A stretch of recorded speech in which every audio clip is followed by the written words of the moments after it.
Aujourd'hui, sur Extra Naturel, nous allons parler de vie extraterrestre. Nous avons rendez-vous avec Sylvain Matisse. Sylvain Matisse est ufologue et enquêteur pour le MUFON.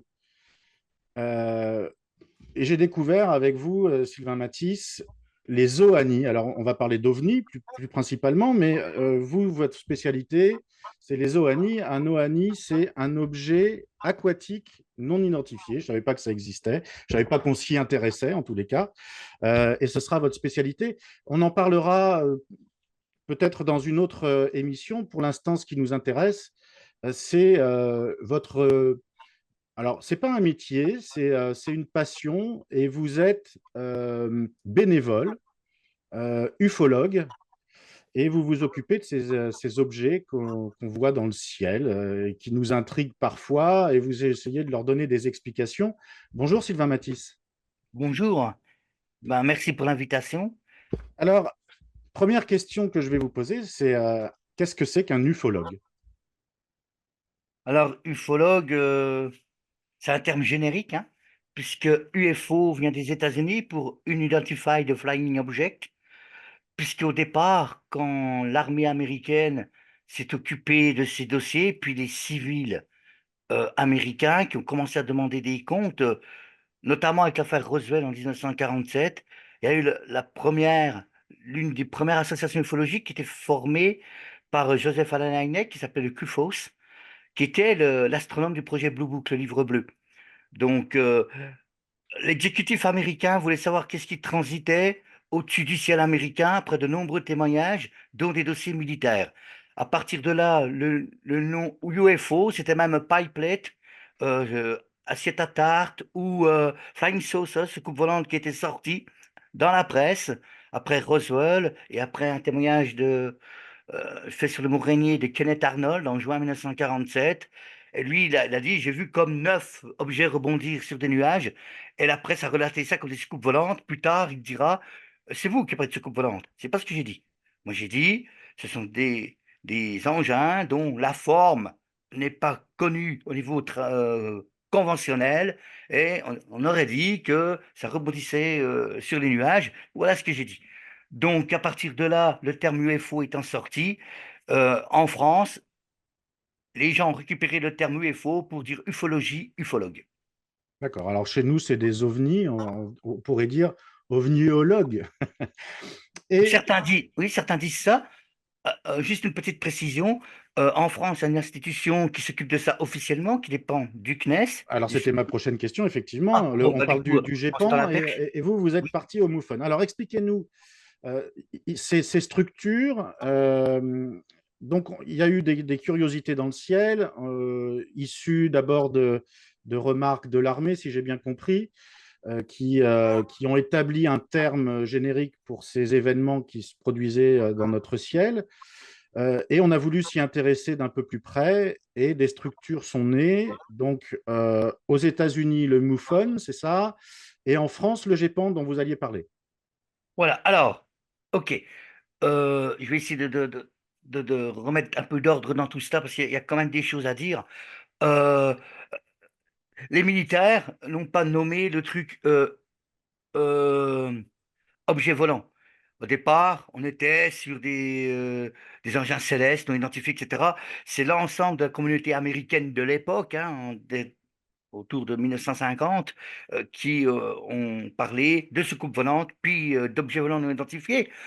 En France, alors, il y a plusieurs institutions, j'ai parlé du CUFOS, donc le MUFON, hein, euh, puis le NICAP, ce sont le NARCAP aussi, qui sont le plus connus aux États-Unis, qui se sont occupés majoritairement de ce dossier.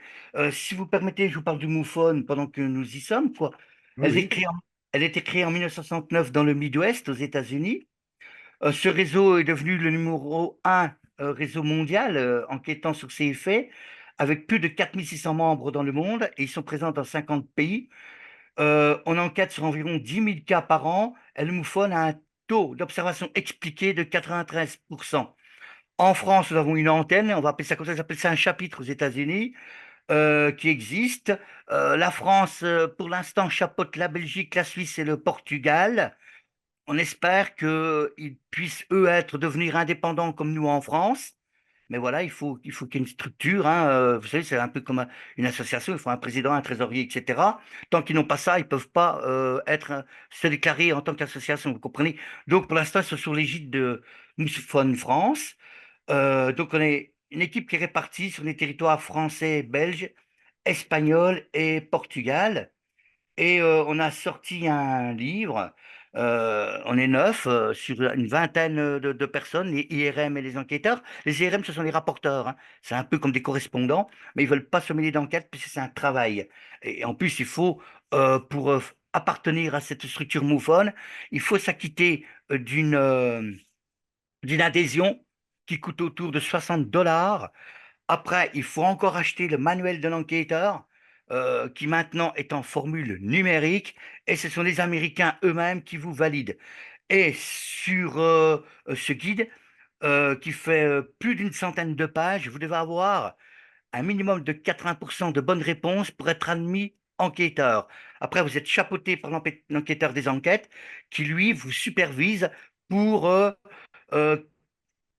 voir que vous êtes prêt en fait et que vous savez manipuler l'outil informatique qu'on appelle le CMS, c'est-à-dire Case Management System.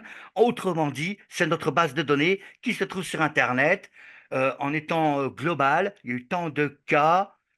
Dans les cas, il y a eu tant de sphères, de triangles, de ceci, de cela. Voilà comment fonctionne notre structure. Alors, D'accord. ça, Alors, c'est la... c'est une structure associative. Il Exactement. faut Tout s'acquitter de sa l'organisateur. cotisation pour pouvoir en faire partie. Et on vous livre un fascicule qui vous explique le métier d'enquêteur et comment procéder, c'est ça. Euh, L'origine de ces recherches, c'est quand même des apparitions constantes dans le ciel, des choses étranges qu'on n'arrive pas à expliquer. Euh, Vous disiez que, il y a 80, un peu plus de 90% des cas qui sont finalement expliqués, ce qui reste 93%, hein, vous m'avez dit. Il reste 7% de cas inexpliqués. Est-ce que c'est là-dessus que vous enquêtez principalement après? Qu'est-ce que deviennent ces cas non élucidés? Alors, au départ, les personnes disent, voilà, j'ai été témoin d'un phénomène. Alors, c'est ça que je voulais redire aussi. On préfère dire phénomène que objet. Et je vais vous dire pourquoi. La foudre, c'est un objet. Un son inexpliqué, c'est un objet. Non, on n'en sait rien. Donc, on va plutôt parler de phénomène. Et d'ailleurs, le GEPAN ne s'est pas trompé. Le GEPAN, je précise, le logo, c'est GEI. PAN, parce que j'y pense sans le I, c'était la phase avant. La phase actuelle, depuis maintenant 20 à 30 ans, il y a le I pour information, c'est-à-dire groupe d'expertise et d'information des phénomènes aériens ou aérospatiaux non identifiés. Eux, ils dépendent du CNES. Ils sont quatre IPN, donc quatre enquêteurs. Ils sont basés à Toulouse, au Centre national d'études spatiales. Et eux, ils récupèrent les rapports de gendarmerie lorsqu'il y en a, et ce sont des professionnels. Nous, nous sommes des bénévoles. L'avantage qu'ils ont, eux, c'est-à-dire, eh bien, par exemple, sur une trajectoire, mettons, on va dire à 22h00, quelqu'un prétend avoir vu un objet jusqu'à 22h05, mettons 5 minutes, et il y aura une trajectoire définie. Si le témoin en a donné une, le GEPAN, eux, ils peuvent contacter directement l'armée de l'air, l'aéroport, machin, l'aérodrome, truc, et voir un observatoire astronomique. Et eux, la réponse, ils vont la voir, s'ils le veulent bien, je pense, dans l'heure. Nous, on n'a pas pignon sur rue par rapport à ça, donc on va essayer de se renseigner, mais il y a une chance sur deux que les militaires nous répondent, parce qu'ils n'ont pas de compte à rendre. Quelle est l'ampleur du phénomène? Pourquoi est-ce qu'on s'intéresse à ces phénomènes? Est-ce qu'il y en a beaucoup? Pourquoi on s'occupe de ça? Au départ, les gens déposent dans notre CMS une observation qu'ils ont fait ou un événement qu'ils prétendent avoir vécu, et nous, on ne sait pas si c'est inconnu ou pas. Donc, on peut très bien avoir affaire à quelqu'un qui est confondu Vénus au lever. Hmm. Ça arrive. C'est-à-dire, effectivement, dans les 93%, restons sur cette marge de 93% de cas élucidés, la plupart, il y a peu de canulars en fait. Ce sont exactement des confusions. Pourquoi? Les gens ne connaissent pas le ciel astronautique, aéronautique et astronomique. Les lueurs nocturnes, combien de personnes savent quelles sont les lueurs obligatoires dans la nomenclature aérienne? C'est-à-dire, un avion de ligne, il a les feux de circulation rouge et vert, c'est ce qui correspond au feu de circulation routière, entre parenthèses. Il y a le phare anti-collision et le feu de distance. Ce sont les éclairages obligatoires, et je rajoute les projecteurs sur les trains d'atterrissage en phase d'atterrissage ou de décollage.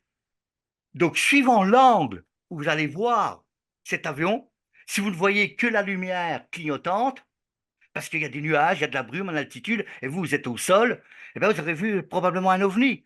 Et sauf que nous, avec nos recherches et nos logiciels, on a des logiciels comme Fly Radar 24, qui est un suivi du trafic aérien en temps réel. On peut très vite déterminer, à condition qu'on ait des déplacements en points cardinaux, c'est ce qu'il nous faut. J'ai envie de dire à ceux qui nous écoutent, quand vous nous donnez un témoignage, une vidéo ou une photo, moi, si je reçois une vidéo avec un truc lumineux dans le noir, c'est pas exploitable du tout. On a tout et rien. Par contre, si on me dit c'était au-dessus d'une tour de 10 étages, je vais évaluer la hauteur à 30 mètres, à une trentaine de mètres. Si on nous dit ça venait nord-sud pour sud-est, je vais avoir une trajectoire. Si on me dit chrono ou à peu près à la louche, ça faisait 1 minute, cette distance à cette distance, et la forme, bras tendu, ça me donne la grosseur de l'objet, on va pouvoir mieux déterminer ce que c'est. Et à défaut, on pourra dire ce que ce n'est pas. Si par exemple ça clignotait et puis qu'après ça s'est consumé, il y a de grandes chances qu'on ait affaire à une lampe thaïlandaise, c'est-à-dire un engin de type pyrotechnique. D'accord? Donc, et c'est en cela que nous sommes formés à MUFON. Nous sommes formés à toutes les éventualités. On part sur du conventionnel. On ne parle pas sur IT, téléphone, maison. C'est pas la même chose. On n'est pas dans le délire. On est juste dans le recueil. On fait le même boulot que le GEPAN, avec ce décalage, comme je l'ai dit tout à l'heure. Je note que, par exemple, le GEPAN, pour les photos et les vidéos, ils ont un logiciel très, très performant qui s'appelle Hipparco. Et avec ce logiciel, ils sont capables de zoomer en gommant les pixels. Ce qui veut dire qu'ils vont avoir, s'il y a un ajout sur une photo, un trucage, ils vont le voir. Hmm. Ça, Alors, c'est clair. il y a il y a de la triche, on va en parler après, mais comment est-ce que vous procédez pour éliminer? C'est quoi votre méthodologie pour dire, voilà, on part d'un témoignage, Oui, celui-là, on va l'étudier, celui-là, on va pas l'étudier, parce que j'ai oui. pas assez de données, c'est une lumière dans le noir, comme vous disiez. Et ben, celui-là, il me pose des questions. Comment on élimine et on arrive à un fait, à quelque chose qui est inexpliqué? Alors, c'est très simple. Au départ, moi, j'établis le profil du témoin. D'accord? Le nom. Alors, après, si on diffuse le cas, on laissera la personne anonyme par convention pour la protéger. La protéger de quoi? De son travail, de sa famille éventuellement. Ça fait pas bonne presse hein, de s'occuper de ces choses-là, je vous le dis tout de suite. Hein. Si vous êtes chômeur et que vous avez un CV et puis que le futur employeur il vous a vu à la télé et que vous êtes passé par un hurluberlu, je crois pas qu'il va avoir envie de vous embaucher. Donc on va protéger la personne. Ça peut mettre fin à une carrière carrément, suivant si c'est dérangeant ou pas. Donc on va préserver l'anonymat du témoin. N'empêche que nous, on aura son nom, son prénom, son adresse postale, s'il veut bien nous la donner, son mail et son téléphone. C'est le commencement pour pouvoir se recontacter le cas échéant, puisqu'il peut y avoir dans notre questionnaire un oubli ou une carence ou qu'on ne soit pas sûr dans notre interprétation. Donc, on peut avoir besoin de le rappeler. Ça arrive très, très rarement. Voilà. Donc, le profil du témoin, son niveau d'études, sa situation sociale pour les statistiques pour savoir si le phénomène touche plus un bassin de population qu'un autre. OK? Donc on fait cela. Après, il va faire ce récit. Le récit, moi je demande à ce qu'il le fasse dans l'ordre chronologique, les circonstances et qu'il décrive l'environnement sans ajout édulcoré, mais sans oublier des petits détails. Et après, ces petits détails pourront faire ou pas la différence. Et quand il a fait son récit, je relis ce que j'ai tapé pour être sûr que ce soit ce que le témoin prétend avoir vu. Pourquoi lui, il y était, moi, non. Et après, il y a une batterie de questions. Une personne qui veut me faire un canular, il va très vite abandonner. Je vais vous dire pourquoi. Moi, le questionnaire, c'est 2 heures. Donc, s'il a 2 heures de son temps à foutre en l'air, avec moi, il va le perdre. Parce qu'une batterie de questions, je vais en avoir. Je vous ai dit tout à l'heure, l'altitude, les points cardinaux, la forme. Ça changeait de forme? Oui, non. Ça changeait de couleur? Oui, non. Vous étiez en quel état? En état festif? Est-ce que vous avez consommé avant ou après de l'alcool? Est-ce que vous étiez sous l'emprise de médicaments? On ne va pas rentrer dans la précision parce qu'il y a la vie privée de la personne, mais ça, ces questions, il va y avoir droit. Pourquoi vous nous avez appelé? Vous avez pensé à quoi? Est-ce que vous avez senti être attiré par l'objet? Qu'est-ce qui s'est passé à ce moment-là? Est-ce qu'il y avait, selon vous, des manœuvres ou une chaîne de secours avant, pendant, après? Est-ce qu'il y avait une interférence avec les appareils électriques ou des interférences électromagnétiques? Est-ce que vous aviez par exemple, si vous aviez votre téléphone portable, est-ce que vous avez du réseau? Oui ou non? Vous en aviez avant? Moi, je vais avoir une batterie de questions très, très factuelles et ainsi, on va pouvoir, quand le questionnaire va être rempli, lorsque j'aurai entendu les témoins, je peux dire à la personne une première idée, je peux déjà lui dire ce que ce n'est pas. Bon, écoutez, les lampes thaïlandaises, on oublie, parce que ça ne va pas à Mach 2, par exemple. Là, si par exemple il dit bah oui, mais ça là, à la vitesse d'amirage, les lampes thaïlandaises, on élimine. S'il me dit ça faisait demi-tour, tout ce qui est cométaire, on est d'accord, hein, les choses naturelles qui tombent dans le ciel, hein, qui peuvent durer une à 2 minutes, qui peuvent sans dégrossir, hein, parce que c'est la rentrée d'atmosphère d'un météore, ben c'est ce que ça fait, hein, ça fait des fois un flash blanc, vert et une Ou traînée. un Ouais, satellite qui tombe ouais, et qui se voilà. dégrade, Bon, oui. alors, on élimine comme ça, d'accord? Si un satellite, on me dit, il fait demi-tour, il fait des cercles, c'est pas un satellite, on est d'accord. Ou alors, j'ai raté un épisode dans la réalisation de ce que l'homme est capable de faire. Par contre, il sera peut-être valable pour un hélico, suivant la vitesse. Donc, c'est comme ça qu'on élimine, c'est par déduction. Par déduction, grâce à un nombre d'informations. Ça reste inconnu dans deux cas. Un, soit on manque cruellement d'informations. Je veux dire une bêtise. La personne dit, voilà, j'ai vu une boule, ça passait du vert au rouge, et puis ça descendait. Et fin de l'histoire, parce qu'après j'avais un mur de 5 mètres de haut, moi j'étais derrière. Donc c'était plus bas que le mur, donc je ne sais pas ce que ça a fait. On n'a rien. On Hmm. n'a quasiment rien. Donc par manque d'informations, on va dire OVNI ou phénomène aérien non identifié. Nous sommes d'accord. Maintenant, la deuxième solution, on a les points cardinaux, la grosseur, patati patata, et ça ne correspond pas au catalogue naturel de l'astronomie ou au catalogue artificiel de ce que l'homme, à l'heure d'aujourd'hui, à l'heure actuelle, est capable de concevoir.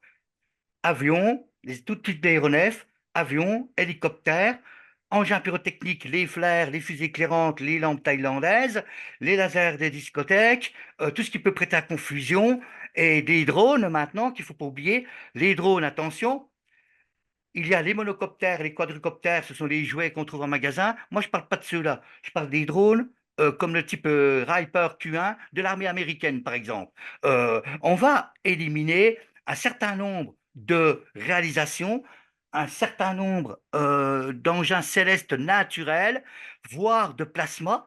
La foudre en boule, par exemple, qui est un phénomène encore méconnu, on va éliminer par déduction. Lorsque, eh bien, après vérification, ça ne correspond pas aux lois thermodynamiques, aux lois aérodynamiques et aux lois de la physique, attention, je dis bien actuelles. Voilà comment on procède. Et le GEPAN procède quasi de la même manière. La seule différence, je vous l'ai dit tout à l'heure, le GEPAN, ce sont des professionnels. Eux, ils peuvent téléphoner ou envoyer un mail à l'armée de l'air. Dites voir à 22h00 au-dessus, je veux dire une connerie de Luxeuil-les-Bains, c'était à vous. Puis ils vont dire, ah non, vous apprenez quelque chose. Et eux, par contre, tout de suite, ils vont clencher non identifié. S'ils disent, bah oui, oui, oui, nous étions en mission pour aller à tel endroit, c'était dans le couloir aérien, ça correspond. Ils vont avoir la réponse tout de suite. Nous, on va un peu plus galérer. On est d'accord? Voilà. D'accord, vous avez moins de moyens à disposition, mais finalement, est-ce qu'on ferait, vous connaissez la part de distribution entre les personnes? Est-ce que peut-être que les personnes qui sont un peu désarmées, qui ont vu quelque chose, vont s'adresser plutôt à qui, d'après vous? Est-ce qu'ils vont faire le MUFON et le GEPAN? Plutôt le GEPAN parce que c'est en France? Alors, il y a des témoins qui vont se taire. Parce que dans le nombre de témoignages, je peux vous dire, il n'y a pas beaucoup de gens qui parlent en privé et qui vont pas s'enquiquiner à aller trouver ni une association, ni une organisation, ni les gendarmes, pour différentes raisons. Un militaire, par exemple, il va peut-être pas vouloir s'enquiquiner à rappeler, à dire ça à son état-major. Bah, ça pour une raison. Il va falloir qu'il fasse un rapport avec une multitude de questions et il va être emmerdé, c'est sûr, d'une manière ou d'une autre. Donc, il va peut-être pas vouloir être enquiquiné, et de toute façon, on va pas me croire, ou alors on va peut-être même me soupçonner s'il y a eu un truc bizarre à ce moment-là. Donc, il y a des gens qui se taisent. Ça, c'est une réalité. Après, il y a ceux qui s'expriment. Dans ceux qui s'expriment, soit ils vont en gendarmerie, puisqu'ils savent que c'est la gendarmerie qui s'occupe de cela, plus ou moins maintenant. Les gendarmes, alors ça va dépendre des gendarmeries. Certains vont être ouverts, ils vont prendre le signalement, et d'autres, ils vont soit en rire, soit leur dire, écoutez, monsieur, on a autre chose à faire. C'est une blague, merci. Bon, après, ça dépend des gens. Et à partir de là, soit les gens, eh ben, il y a Internet, pour ceux qui ont Internet, et ils vont trouver le GEPAN, donc du coup, ils vont taper à la porte du GEPAN, soit le MUFON ou une association équivalente, Languedoc-Roussillon, ils en ont une, etc. Et ils vont prendre une association et certains vont peut-être vouloir contrôler et vont faire les deux. Moi, j'ai eu un cas, un ou deux cas de personnes qui ont vu le GEPAN et qui ont été déçus par les conclusions du GEPAN. Pas forcément par l'enquête. Ils ont dit, bon, l'enquête était bien menée, mais les conclusions, c'est du foutage de gueule. L'autre, il me dit que c'est un triangle de grue. Sauf que moi, ce fameux triangle, il se déplaçait. Alors, il faut qu'il m'explique comment un triangle sur une grue peut se déplacer. Hein, à 5 heures du matin, quoi. Ça, il faut qu'il me l'explique. Ils ne m'ont pas expliqué. Donc, c'est pour ça que je viens vers vous. Bon, voilà. Alors après, c'est les gens qui décident si finalement il faut qu'on fasse une seule organisation ou pas. D'accord? Et puis, il faut qu'ils aient du temps à consacrer, tout simplement. Est-ce que dans quel état d'esprit sont ces personnes qui vous contactent? Est-ce que ils sont paniqués? Est-ce qu'ils veulent avant tout une explication? Est-ce que ils ont l'impression d'avoir fait la découverte du siècle? Eh bien, un peu tout ça. C'est là qu'on a le profil du témoin.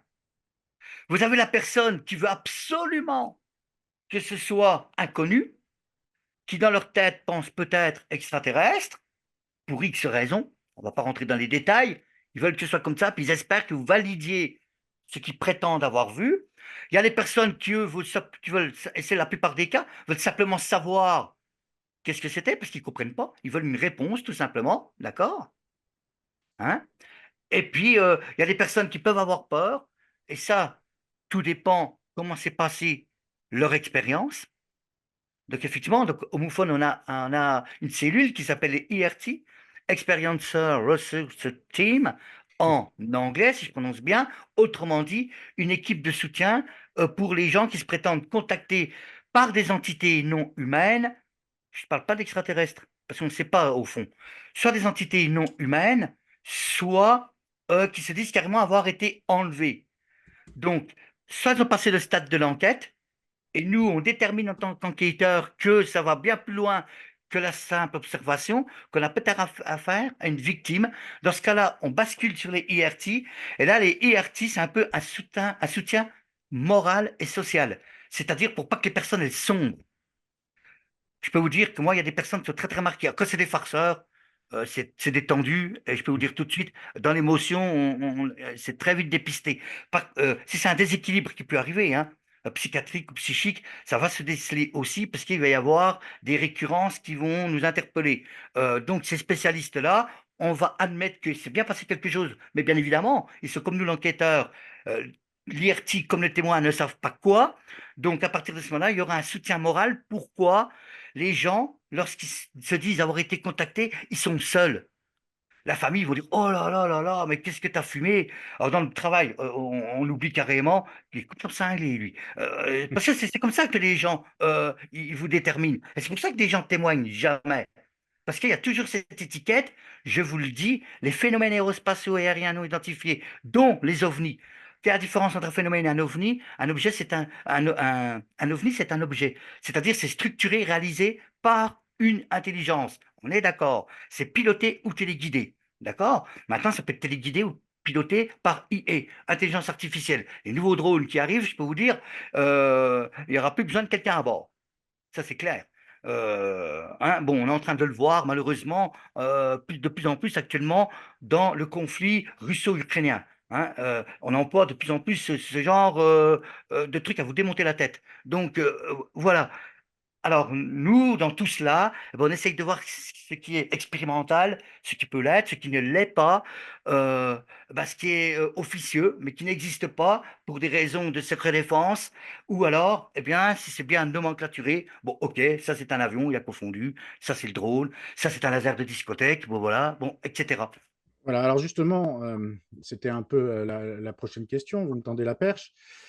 Euh, on va s'intéresser au cas, justement, aux 7% restants, c'est-à-dire que à force d'élaguer et d'éliminer les questions, les observations, vous avez trouvé 93% de réponses en disant ça c'est tel phénomène, ça c'est tel phénomène, on peut tout à fait l'expliquer.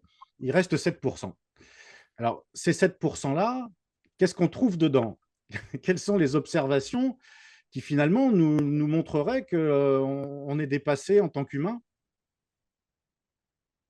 Alors, bon, je vais vous prendre un exemple que j'ai fait, moi, sur une témoin qui faisait un parcours entre Brest et Quimper.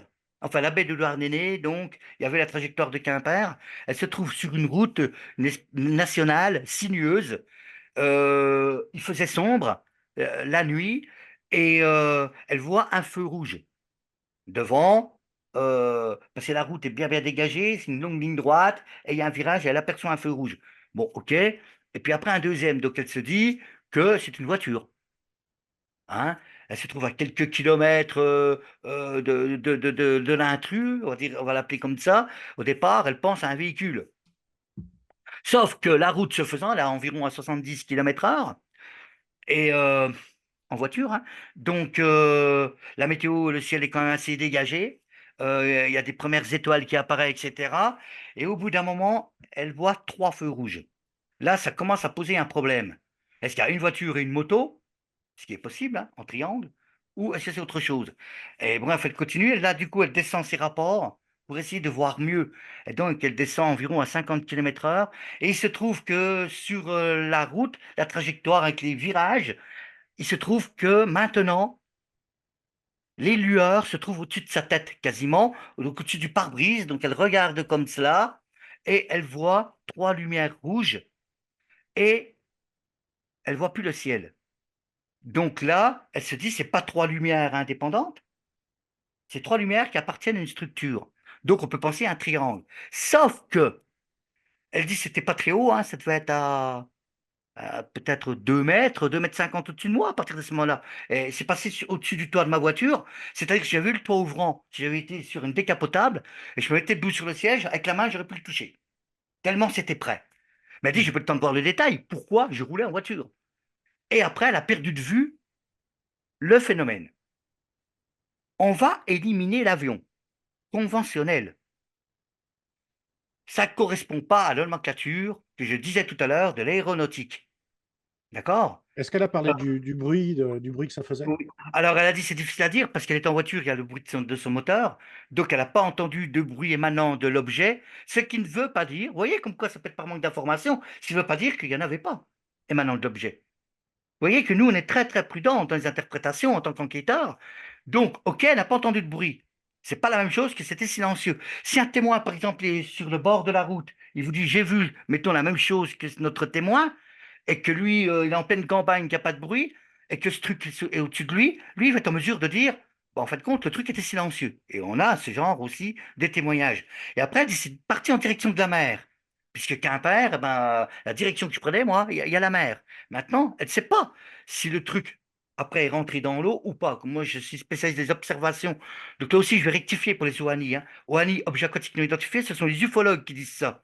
Moi, le O, je fais comme le GEPAN, je le renommais en observation. Parce que comme je vous le disais tout à l'heure, un son, c'est un objet, on n'en sait rien.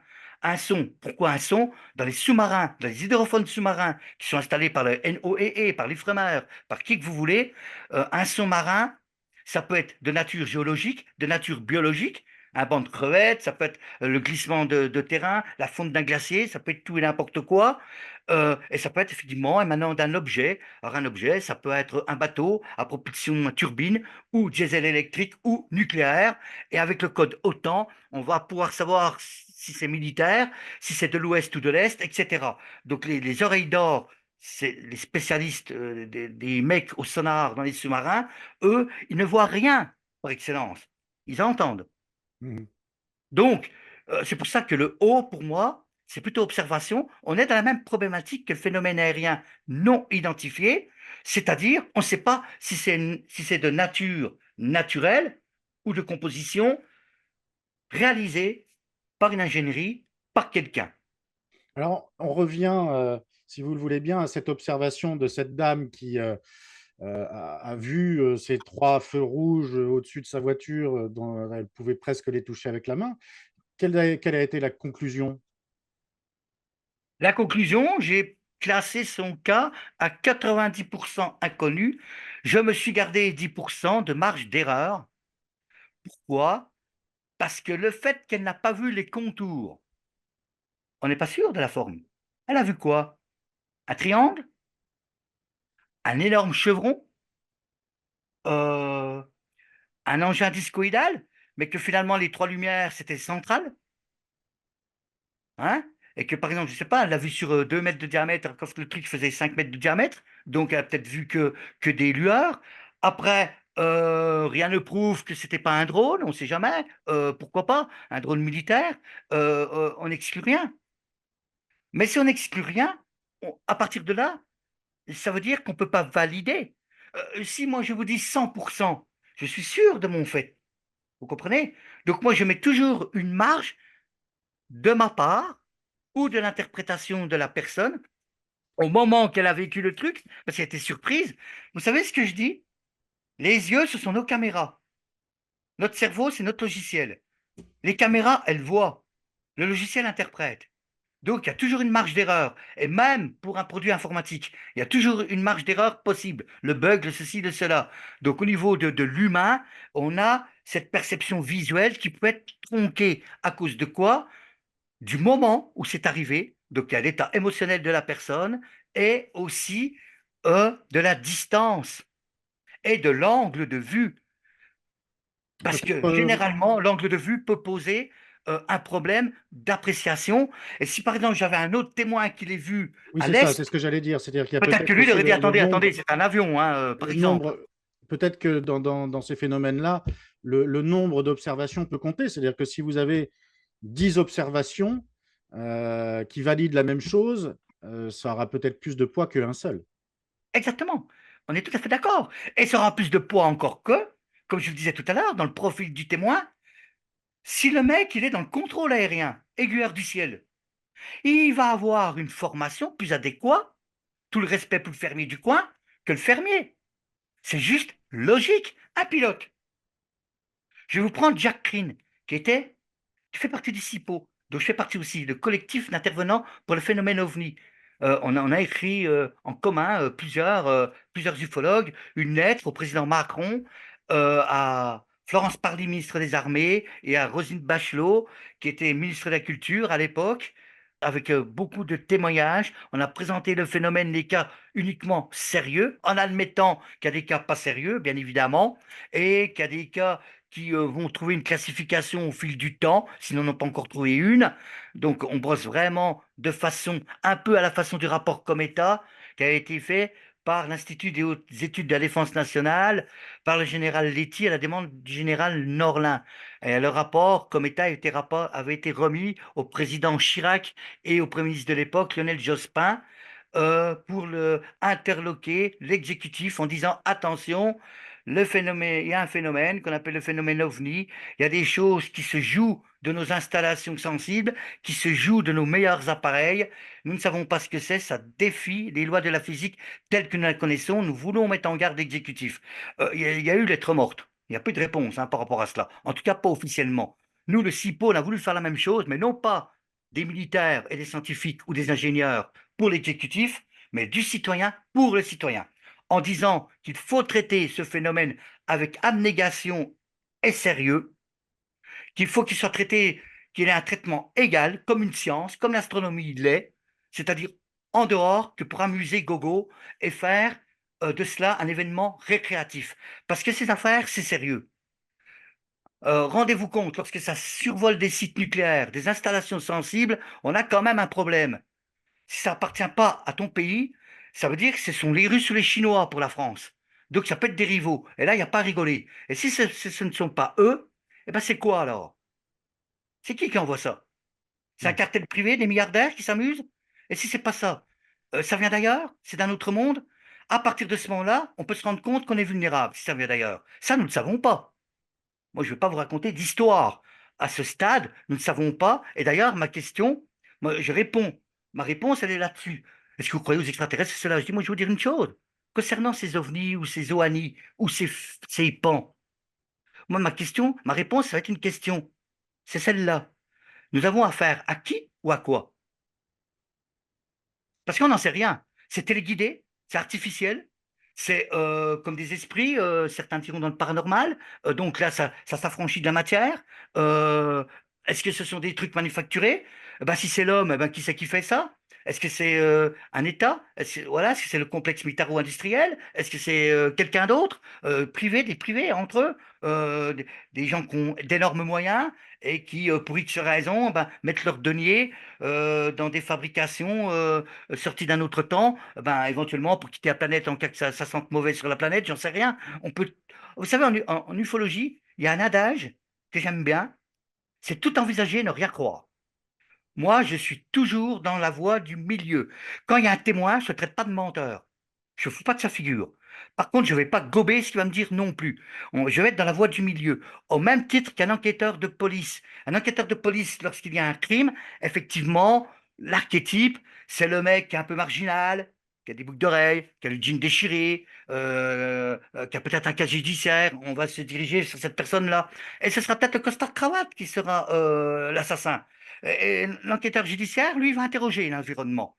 Il va prendre des indices que la police scientifique va lui donner. On fait, nous, la même chose, sauf que nous, c'est pas un assassin, c'est un intrus. Un intrus dont on ne sait quasiment rien. C'est ça, la vérité. Et les scientifiques sont au même stade que nous. Je sais que tout à l'heure viendra la question extraterrestre. Et il y a une discipline qui est très très bien, qui s'appelle l'exobiologie, c'est-à-dire étudier la biologie extérieure. On commence par celle de notre planète. Et il y a une scientifique très, très chevronnée qui a écrit des livres, qui commence maintenant d'être connue. C'est Nathalie Acabrol. Et je suis ses travaux parce que c'est une scientifique ouverte. Elle ne raconte pas d'histoire. On va se détendre. Voyager 1 et Voyager 2 qui ont été envoyés à quelques mois d'intervalle en 1977 à une vitesse d'environ 20 000 km/h. Ils ont juste quitté l'héliopause, c'est-à-dire la limite de notre système solaire. La limite de notre système solaire, c'est quoi? C'est lorsque les particules solaires ne pénètrent plus dans l'espace. Et là, on est dans l'espace interstellaire. On a traversé la rue. Comme moi, si je ne peux pas prouver que la vie extraterrestre existe, vous non plus, jusqu'à nouvelle preuve du contraire, vous ne pouvez pas me prouver qu'elle n'existe pas. Pourquoi? On a sondé combien de pourcentage de notre galaxie? Là, on parle d'un système solaire. Notre galaxie, c'est 1 000 milliards de planètes et de systèmes planétaires. Comment on peut dire qu'il n'y a rien ailleurs? Il y a combien de galaxies dans notre cosmos observables? Observables par qui? Ben, pas par qui, par quoi? Eh ben, les meilleurs télescopes spatiaux. Actuellement, il y en a un qui est en orbite dans l'espace. C'est-à-dire, c'est le remplaçant de Hubble. Et il s'appelle James c'était Webb. le NGST, hein, le Next Generation Space Telescope, les télescopes spatial de nouvelle génération, dont on lui a attribué le nom de James Webb, qui était l'un des directeurs de la NASA. Vous voyez comme quoi, au MUFON, on a un cursus, on a une base, d'accord? Pour pas ne raconter n'importe qui et n'importe quoi à n'importe qui. C'est-à-dire, on a quand même une base, l'astronomie en fait partie, l'épopée spatiale également. Donc, on est, nous, dans cet ordre bien nomenclaturé pour ne pas être dans des fantaisies ou du délire, tout simplement. Alors, vous parliez de cette lettre qui était adressée par des chercheurs, des enquêteurs comme vous, au monde politique, à l'exécutif, comme vous disiez, pour sensibiliser donc le monde politique à cette problématique, parce que quand on ne sait pas, on peut douter. Et on peut se dire qu'il peut y avoir des dangers pour notre sécurité. Quand vous disiez que, par exemple, un phénomène pouvait survoler un terrain militaire, une centrale nucléaire, on peut effectivement se poser des questions. Aux États-Unis, ils ont organisé la même chose, c'est-à-dire que des dirigeants, des sommités, des anciens ministres, des chercheurs, des anciens de l'état-major de l'armée se sont tous réunis avec cette même intention de sensibiliser le monde politique en disant il y a ici des choses dont on doit s'inquiéter, s'intéresser. Pourquoi, selon vous, est-ce que tout cela reste finalement en permanence lettre morte? Alors, voilà, bah, moi, ma réponse est très, très simple. Est très, très simple. Euh, alors, le CIPO a fait la lettre, effectivement, à ces trois entités. Le président de la République, donc ça, c'était Emmanuel Macron. Florence Parly, ministre des Armées. Roselyne Bachelot, elle ne l'est plus, mais elle était ministre de la Culture, de la Culture à l'époque, pour qu'ils prennent en considération ce phénomène.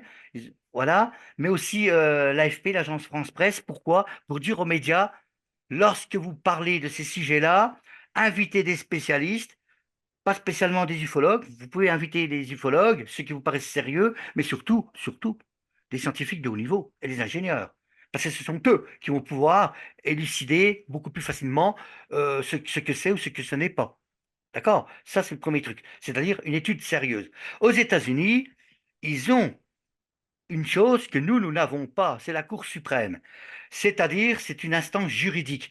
Quand il y a un gouvernement en place, si les citoyens estiment que ce n'est pas normal, là, c'est dommage, entre parenthèses, que ça n'existe pas en France, parce qu'il y aurait eu des choses à dire avec ces choses qui se sont passées dans notre pays au sujet de notre cher président. Il y aurait eu cette Cour suprême, je pense qu'il y a des choses qu'on aurait pu éviter. Bon, on va pas rentrer dans la politique, c'est pas le sujet. Mais n'empêche que, au niveau des instances, dont les militaires. Vous parliez des États-Unis. Luis Elizondo était un ancien renseignement de la marine américaine, l'US Navy. Et lui, il a contacté Leslie Kean, qui est journaliste au, si je ne me trompe pas, de quotidien, le New York Times. Juste ça, hein. Donc on voit l'impact planétaire au niveau de son pays déjà et planétaire. Luis Elizondo, il dit quoi? Il dit simplement que le groupe euh, de l'aéronaval dans la baie de San Diego en 2004. Il y avait le porte-avions Nimitz, il y avait l'USS Princeton, ce bateau muni d'instruments de détection. Ils étaient en manœuvre dans un premier temps. Et de l'autre côté, Kevin Day, dont je suis en contact. Je l'ai dans mes contacts, Kevin Day. C'est le radariste du USS Princeton. Il dit, mais ce cirque-là, ça a duré des années, monsieur. Ça n'a pas duré 2 jours. Simplement, l'affaire du Nimitz de la baie de San Diego, c'est celle qui a défrayé la chronique. Pourquoi?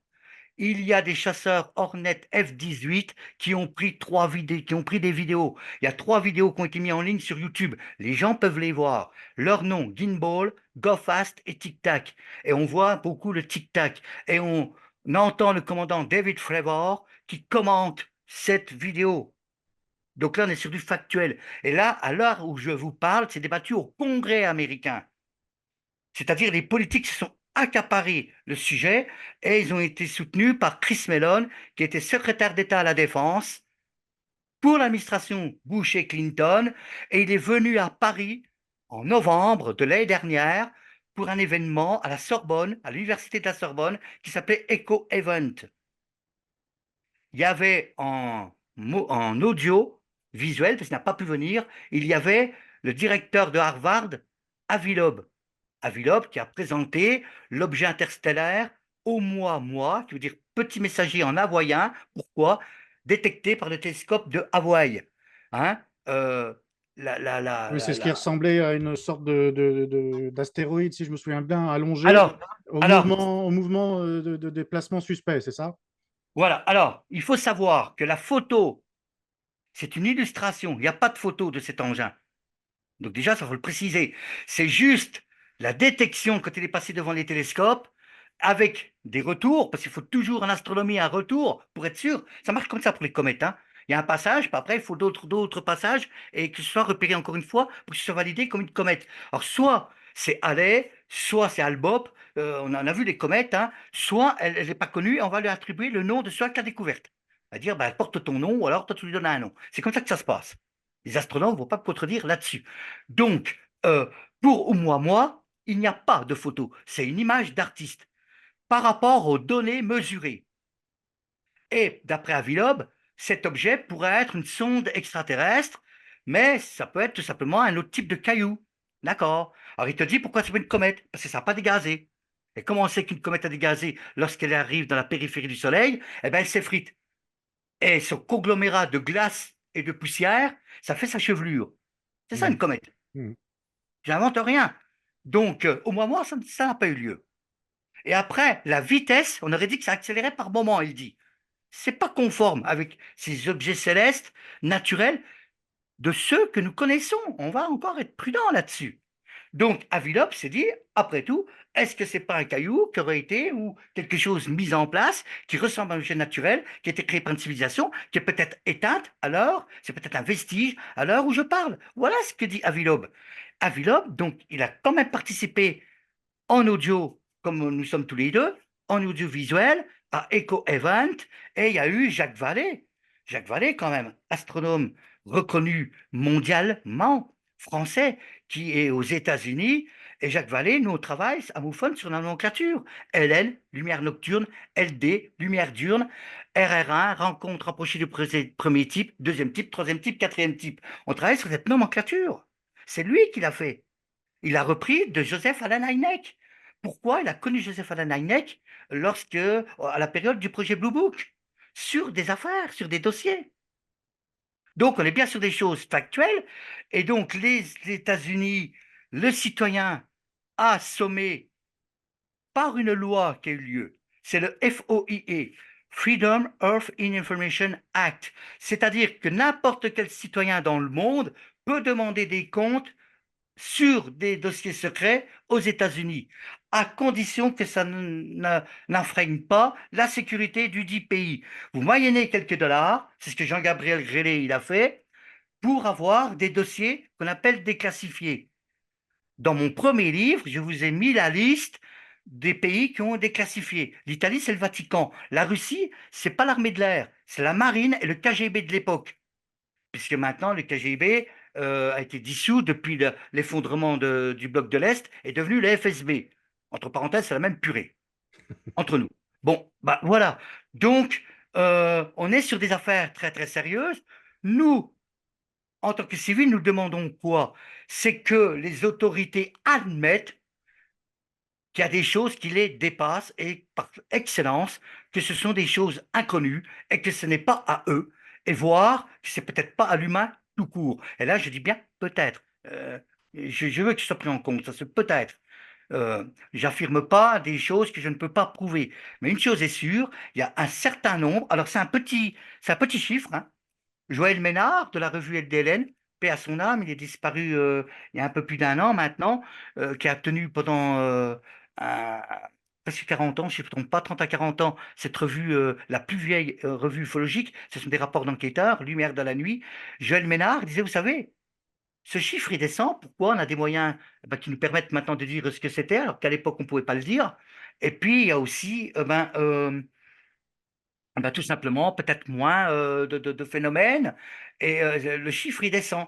À l'époque, c'était 26%, hein, donné le chiffre par le GEPAN il y a 20 ans en arrière, il y a 10, 20 ans en arrière. Maintenant, on est descendu à 3. Et Joël Ménard, il disait fort justement, et au combien même que ça descende à 1%, c'est ce qui risque d'arriver. Eh ben, 1%, c'est pas zéro. Ça veut dire que ça existe. Simplement, ça n'interfère pas de la vie de tous les jours. Et Madame Machin peut s'occuper de sa petite vie et de savoir, et c'est très normal, et de savoir que vont devenir ses enfants, parce qu'à l'école, il y en a qui marchent bien, l'autre qui marche pas, peu importe. Chacun est préoccupé, l'autre a ses matchs de foot, l'autre a bricolé dans son local. Les gens ont leur vie. Et Jean-Gabriel Grélé, que j'ai rencontré en 2012, qui était pilote quand même de ligne, pour le dire, et qui avait été pilote, même cadet, dans la base de Virginie lorsqu'il était militaire, puisqu'il était breveté pilote d'élite par les États-Unis. Il y avait des accords bilatéraux. Je vous propose d'écouter Jean-Gabriel Grélé, il va expliquer lui-même sa propre expérience. Jean-Gabriel Grélé, il le disait fortement, il faut que, si on veut que le phénomène soit pris en considération, que ça rentre dans un programme politique. Mais pour cela, il faut être demandeur. Simplement, en France, 90% de la population sont tape le coquillard. Et c'est pour ça qu'on n'avance pas. C'est ça la réalité. Et nous, notre rôle, c'est de dire, eh bien, écoutez, c'est bien de s'occuper de sa propre vie, puisque finalement, ben, c'est normal, hein, qu'on s'occupe de nos enfants, de notre frère et sœur si on en a, de nos parents, c'est tout à fait normal. Mais attention, euh, il y a des choses qui se baladent. Pour l'instant, ce n'est pas hostile. Et pourquoi on peut dire que c'est pas hostile? Parce qu'on est encore vivant pour en parler. Si jamais ça venait d'ailleurs, vous vous rendez compte la technologie qu'ils peuvent avoir? Ils nous pulvérisent. Comme le disait Stephen Hawking, paix à son âme aussi, qui était le cosmologiste, le physicien, qui avait la maladie de Charcot. Qu'est-ce qu'a dit Stephen Hawking? Il a dit les extraterrestres, tu ne croyais pas à lui. Il dit de toute façon, c'est quand même une mauvaise idée d'avoir envoyé au milieu de nulle part le Golden Discover, le disque d'or, avec nos empreintes génétiques, notre emplacement interstellaire, notre datation par uranium enrichi, parce que ça nous donne notre degré de technologie, parce que vous comprenez, si, Alors, si vous parlez de ce qui a été envoyé avec les sondes Voyager, dans c'est ça? l'espace, exactement. C'est Pionnier hein, qui avait envoyé ça. Donc, si jamais c'est récupéré par quelqu'un dans l'espace très très loin, eh bien, il a tout de nous. Il a notre biologie, notre développement technologique, notre emplacement interstellaire. Par rapport à cela, si vous n'avez pas capté et qui se dit qu'il y a des ressources à leur piquer, eh bien, je peux vous dire une chose. On va se prendre, se pencher sur l'histoire humaine, regarder ce qui a devenu des Indiens d'Amérique lorsque Christophe Colomb a débarqué avec son armada. L'autre était arrivé avec des bateaux et des canons, les autres étaient avec des flèches. Dans ce cas-là, les Indiens avec les flèches, ce seront nous. Donc, Hawking était défavorable à avoir envoyé au milieu de nulle part, comme une bouteille à la mer, nos, notre position avec notre potentiel. En gros, c'est ça. Donc, Oui, après, ça reste. ça montre quand même peut-être aussi notre envie de savoir et puis peut-être de faire des rencontres. Eh bien, si je prends moi à mon niveau, moi, je suis content qu'ils aient fait ça, les scientifiques. Hein. Vous savez, il y a les écoutes scientifiques, le projet SETI qui avait été initié par Carl Sagan, et puis je crois que c'était Frank Drake aussi. Hein. Frank Drake avait fait une formule, contact extraterrestre, et puis etc. Les civilisations, combien de chances elles auraient de nous contacter? Sauf que Frank Drake, il a oublié un truc, c'est pas qu'il l'oubliait, à l'époque, c'était pas prouvé, il manquait les exoplanètes, dont la première a été découverte en 1995 par le duo suisse Michel Mayor, Didier Queloz, sur la méthode de transit, c'est-à-dire un corps qui passe devant une étoile. Et c'est comme ça qu'ils ont détecté, un peu par hasard, Pégasi 51b, qui est une Jupiter chaude, c'est-à-dire là-dedans, il n'y a pas la vie, ça c'est clair. Les températures sont infernales, etc. Il y a rien pour abriter la vie telle que nous la connaissons, c'est-à-dire c'est la chimie du carbone. La chimie du carbone, c'est quoi? Il faut de l'eau, puis un mélange de choses, du phosphore, il y a pas mal d'ingrédients qui fait que la vie sur Terre existe. On est bien d'accord? Donc c'est comme ça qu'on cherche une zone d'habitabilité, les scientifiques, et donc, ça me passionne, l'exploration scientifique. C'est pour ça que je suis Nathalie Cabrol, je suis Avi Loeb, je suis Chris McKay, qui est un autre exobiologiste, David Grinspoon, planétologue, c'est le spécialiste de Vénus, je suis un certain nombre de personnes, et aussi Michael Gillon, que je salue, parce que je suis en contact plus ou moins avec Michael Gillon. Michael Gillon, c'est le Belge qui étudie les données du satellite Speculoos. C'est lui qui a découvert le système planétaire de TRAPPIST-1. TRAPPIST-1, où là, il y a un prototype sur cet échantillon planétaire. Il y a une planète qui est assez bien placée en orbite autour de son étoile et qui pourrait, néo-conditionnel, abriter la vie. À l'heure où je parle, Michael Gillon étudie de près cette possibilité et cette cible. Voilà, c'est comme ça que ça fonctionne. Et ben moi, ça me passionne cette exploration. Ça ne passionne pas tout le monde. Alors après, effectivement, on peut se dire qu'il y a un danger. Parce qu'effectivement, si vous avez une espèce belliqueuse quelque part, qu'elle soit de nature artificielle, parce qu'on ne sait pas, l'intelligence artificielle, c'était la crainte de Hawking de son lit de mort. Hein. Hawking a dit finalement, c'est plus tant les extraterrestres qui me préoccupent, c'est IA, intelligence IA, en français, intelligence artificielle. Pourquoi?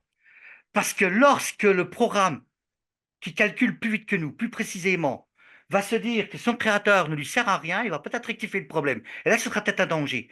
Et si jamais ce truc-là est simplement reprogrammé par des hackers, ça risque de mal se terminer.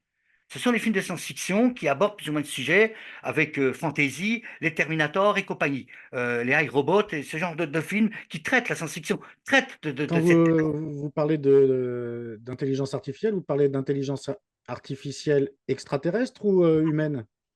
Moi, je parle humaine dans un premier temps. Mais maintenant, avec le respect, Frédéric, si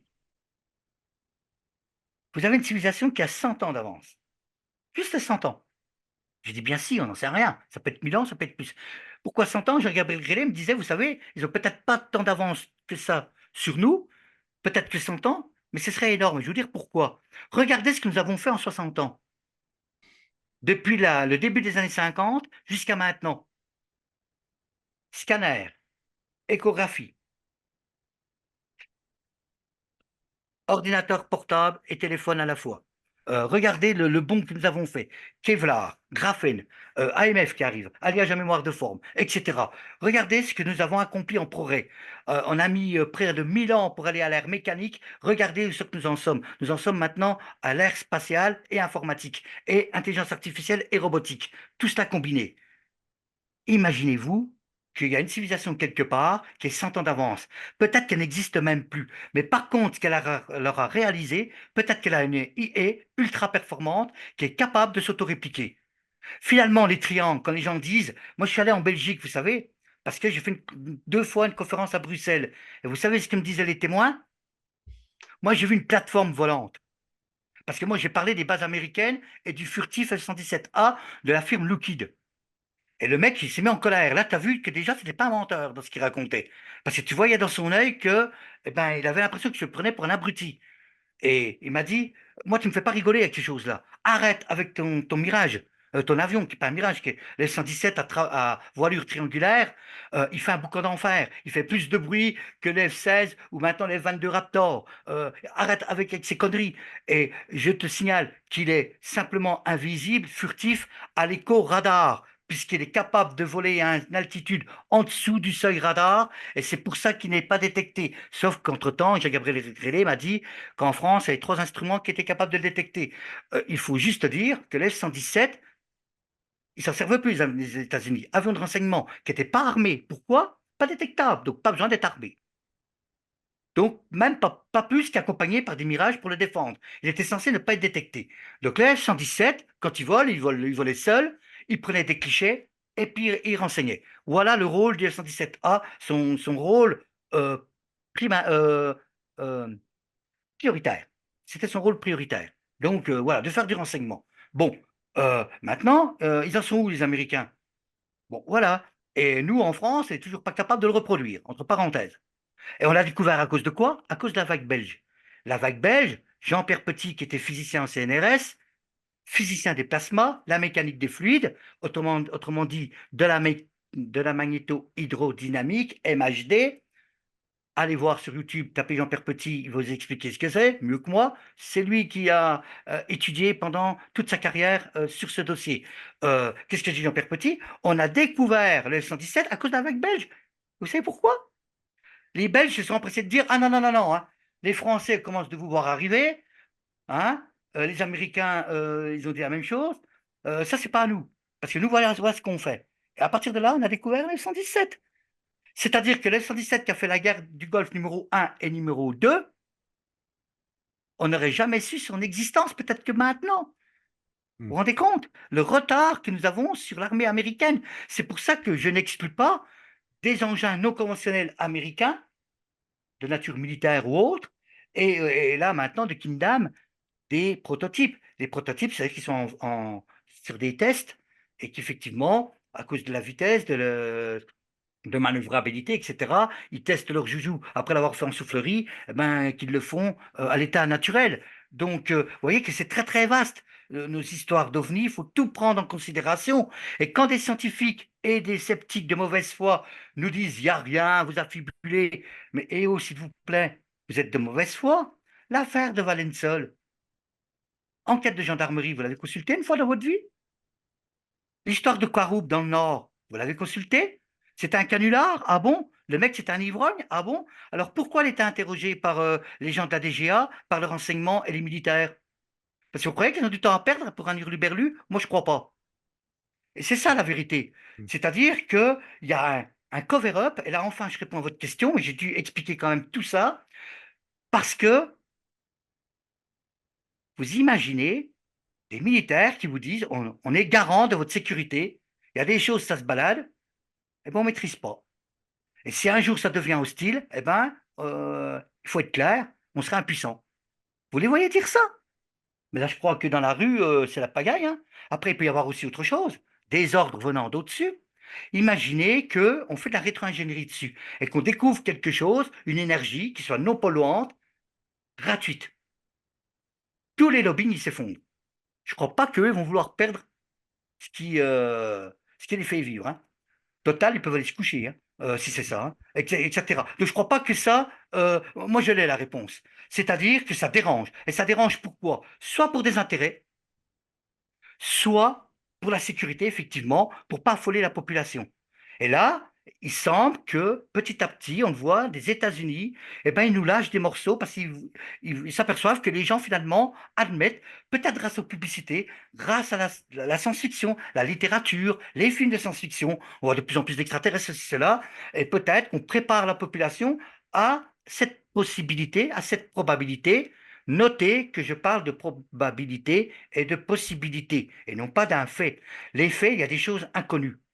Les probabilités, c'est que ça peut venir d'ailleurs. D'ailleurs, on a tout dit, rien dit. Est-ce que c'est d'un autre monde? Est-ce que c'est d'une autre planète? Est-ce que c'est d'une autre dimension? Et là, je peux vous dire, il y a du travail. Je voudrais qu'on termine, parce qu'il nous reste très peu de temps, par une question peut-être un petit peu plus terre à terre. Alors, ça fait rêver ou ça fait pas rêver? Moi, j'ai envie de dire ça fait rêver. Mais quels sont les objets les plus communs qui sont observés? On parlait tout à l'heure de tic-tac, vous me disiez il y a des formes. Quelles sont les observations les plus fantastiques, on va dire, celles qui sont les plus inexpliquées, les plus redondantes, c'est-à-dire qui reviennent le plus souvent dans les observations, qui n'ont pas d'explication et dont on peut se laisser un peu à rêver peut-être d'une vie extraterrestre, d'une visite. Alors, c'est pour ça que je disais, on en reparlera, parce que dans les thématiques possibles, il y a aussi le voyage dans le temps.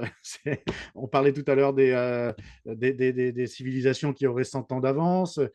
Bon, voilà, concentrons-nous sur ces objets qui sont intrigants, qui passionnent les ufologues. Alors, au départ, ce qui est bizarre, c'est que le phénomène, il est fugace, il est furtif et aléatoire. Et il semble s'adapter aux générations. C'est-à-dire, en 1950, on avait la soucoupe volante, donc celle d'Adamski. Adamski, si vous voulez savoir à quoi ressemblait sa soucoupe volante, vous regardez la série des envahisseurs et vous avez cette espèce de gamelle renversée. D'ailleurs, c'est ce qui a fait dire aux gens que c'était un canular. Simplement, Adamski, il faut juste dire que c'est un physicien. Donc déjà, il faut respecter un peu la personne. Après, peut-être que ce témoignage était édulcoré, c'est aussi une possibilité. Je ne suis pas Adamski, je n'étais pas dans sa tête et je ne suis toujours pas. Donc on ne sait pas si finalement c'était réel ou pas ce qu'il a vu. C'est la soucoupe d'Adamski, donc on était sur des engins, on va dire, à cloche ou discoïdales. C'est un peu ce qu'on voit Après, derrière vous, d'ailleurs, non? oui, voilà. Après, oui, bah, parce qu'elle vient de la série X-Files, hein, c'est fait venir des États-Unis, cette affiche. Bon, c'est un clin d'œil. I want to believe, je veux y croire, hein, ça veut dire. Bon, c'est le slogan de cette série. Et, bon, y croire, il faut pas qu'on rentre dans les croyances, ceci étant. C'est bien pour la science-fiction, mais moi, quand je suis dans une affaire ufologique, en tant qu'enquêteur du MUFON, je laisse de côté toute la littérature de science-fiction et j'essaye d'en découdre avec les faits parce qu'au final, on risque d'avoir une explication et souvent on l'a. C'est ce que je D'accord. disais. Alors, Donc, venons-en à ce qui, justement, est alors, inexpliqué, qui vous pose les problème. choses inexpliquées qui intriguent le plus à l'heure actuelle, alors il y a eu les triangles des années 80 à 2000, il y en a encore à l'heure actuelle, mais pour moi, le plus impalpable, ce sont les sphères qui changent de forme et de couleur et qui parfois se divisent. Là, on a un souci. Je ne crois pas que l'être humain est capable de faire un drone, d'être métamorphe et de se diviser. Ou, à l'inverse, vous avez trois boules ou quatre, et ça se rassemble en un seul objet, et c'est parti dans le ciel. Le claquement de mes doigts, C'est exactement la fréquence. D'ailleurs, Jacques Vallée a dit un truc très très juste, et je pense que c'est là-dessus que nous, on se penche. Vous savez qu'il y a la différence entre voler et s'introduire? Eh bien, voler, un oiseau, il prend impulsion sur ses pattes, il déploie ses ailes, il fait un trajet, il se pose sur un arbre ou un mur, ça c'est voler. Nous avons reproduit ça, l'être humain, à l'identique, avec les aéronefs et les drones, et les hélicoptères, on est d'accord. Ça c'est voler. Impulsion, donc avec des moteurs, des pales, hein, des hélices, euh, ou les moteurs, les réacteurs, et ça prend de la vitesse, ça roule, ça s'incline, et ça fait un trajet, et ça se pose, on se met en ligne d'approche sur la piste et on atterrit. Ça, c'est voler. Quand un témoin vous dit, je regardais le ciel, il est apparu un truc comme une étoile, ça semblait grossir. Ce truc-là a duré une dizaine de secondes. Ça avait l'air de tourner de la lumière à l'intérieur de la lumière. Et ça, c'est comme une ampoule, ça s'éteint. C'est volé, ça? Non, ça s'est introduit. Hmm. Maintenant, il y a deux cas de figure. Ou le témoin, il a halluciné, ou c'est vrai. Si c'est vrai, je crois qu'on a un problème. Vrai ou faux?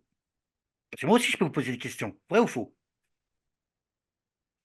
Oui, Vous voyez? moi, Voilà, donc vous je répondez suis pas. spectateur, je ne connais pas tous Voilà, ces non mais, phénomènes, donc non mais vous oui. voyez, parce que là, si vous mettez à la place d'enquêteur et que moi je me mets sur le témoin, c'est ça qu'on vous dit des fois. Monsieur, j'ai vu trois sphères. Ça s'est réuni en une seule. C'était de couleur orange, rouge, orangé. On a eu ces cas de témoignages, hein. Ça a duré 10 secondes. On aurait dit que ça tournait autour. Et c'est parti. Vous pouvez me dire ce que c'est? Bonne chance, hein. C'est à ça que nous sommes confrontés lorsqu'on est des gens sérieux. Moi, c'est comme ça que je fonctionne et j'entends, par mon message, s'il en est un, de dire aux gens, il y a des choses qui interfèrent avec nos vies, quelquefois. Alors après, on se demande pourquoi il y a des gens, ils voient plusieurs fois, on va dire un ovni ou un pan, alors que d'autres, c'est zéro fois dans leur vie, on ne sait pas. Est-ce que c'est une histoire vibratoire? C'est une histoire de fréquence? On peut se poser la question. Tout à l'heure, vous avez dit un truc intéressant, les voyageurs du temps. S'ils sont extraterrestres, je dis bien si, supposons. Eh ben, ce sont des voyageurs du temps. Vous savez pourquoi? Quand on observe, moi j'ai un télescope, d'accord? Il peut aller jusqu'à Neptune, magnitude 9. Les astronomes vont savoir tout de suite de quoi je parle. J'ai un petit télescope qui va jusqu'à magnitude 9. Quand je regarde le ciel nocturne, que je vois Saturne ou que je vois Jupiter avec ses quatre satellites observables depuis la Terre, hein, Io, Ganymède, Europe et Callisto, ce sont les quatre parmi la cinquantaine, c'est 50 ou 60 satellites qu'a Jupiter. Il y en a quatre qui sont observables depuis le sol avec un instrument. Euh, euh, je plonge, je remonte le temps. Pourquoi le James Webb Telescope il est envoyé dans l'espace? C'est pas pour trouver de la vie extraterrestre. Il y a TESS qui est fait pour ça. Bon, ceci dit, il peut s'y coller, hein, le James Webb. Mais TESS, il est fait pour ça. C'est-à-dire pour les exoplanètes. Par contre, le James Webb, il est fait pour quoi? Remonter le temps. Parce que plus il va aller loin dans son œil, fabriqué par l'homme, plus il va aller loin dans l'espace, plus il va remonter le temps. Donc, s'il y a des extraterrestres qui sont venus ou qui viennent aléatoirement ou arbitrairement sur notre planète, ce sont pour moi des voyageurs du temps. Maintenant, ces voyageurs du temps, voyage spatio-temporel, est-ce que l'être humain, un jour, en sera un? C'est aussi un débat dans la cosmologie. Est-ce que c'est possible d'effectuer un voyage dans le temps? Quelles sont les conditions et quelles sont les problématiques? Et dans les problématiques, les problèmes éthiques, avec le fameux paradoxe du grand-père. On ne va pas rentrer là-dedans, je ne suis pas physicien, mais n'empêche que, comme je vous le disais tout à l'heure, l'adage, on envisage tout, mais on ne croit en rien. Je tiens à le dire, cela. Et tant qu'on garde cet état d'esprit, on est équilibré. On ne part pas dans des fantaisies. Moi, je ne suis pas ambassadeur de la Gartha, comme je vois certaines conneries. Je ne suis pas cyber soldier. Je laisse ça à ceux qui s'amusent. Moi, ça ne m'amuse pas. Je suis simplement quelqu'un qui prend les témoins au sérieux, on les écoute, on les entend. On ne gobe pas. Après, on fait un tri et effectivement, on se dit le témoin il est de bonne foi, il est équilibré. Parce que je peux vous dire que dedans, des fois, j'ai des gens, j'en avais un qui était quand même garde du corps Alors, du général Sylvain de Gaulle. Mathis, Donc, on va voilà. s'arrêter là. Juste une dernière question, il nous reste 2 minutes. Est-ce que vous pouvez nous donner une adresse d'un site internet? Il faut aller où si on a quelque chose à déclarer? Alors oui, www, 3W, hein, point, MUFON, MUFON France, tout attaché en minuscule, hein, mufonfrance.fr. Et là, on tombe sur un questionnaire et on peut laisser son observation, c'est ça? Voilà, exactement. Donc, vous remplissez les champs, hein. Vous allez dans Je dépose mon témoignage. Il y a des champs indiqués. Vous les remplissez. Ça sera global. Et après, le directeur des enquêtes les attribuera à l'enquêteur disponible. Voilà. Et Et si moi, c'est possible, et si possible, à proximité régionale, si c'est possible, pour voilà. Et qu'on moi, puisse remonter je plus loin. laisserai en commentaire de cette vidéo et dans l'article qui sera lié toutes les coordonnées, bien sûr, pour retrouver de quoi éventuellement témoigner. Merci Sylvain Matisse. Je rappelle que vous êtes donc ufologue par défaut, parce que vous avez un vrai métier, hein. Vous nous avez expliqué, quand on est au MUFON, on est bénévole. Et votre spécialité, c'est les OANI. Donc je rectifie par rapport à tout à l'heure. Objet, alors ça devient observation, donc observation aquatique non identifiant. Et dans les Identifié. observations, il peut y avoir des objets, bien évidemment. Ça laisse ce confort de dire que, eh ben, il y a des choses, il y a une intelligence, c'est structuré, c'est conscient. Donc à ce moment-là, effectivement, c'est un objet. Après, restera, comme pour les ovnis, à déterminer qui a fait ça. Voilà. Merci Sylvain Matisse.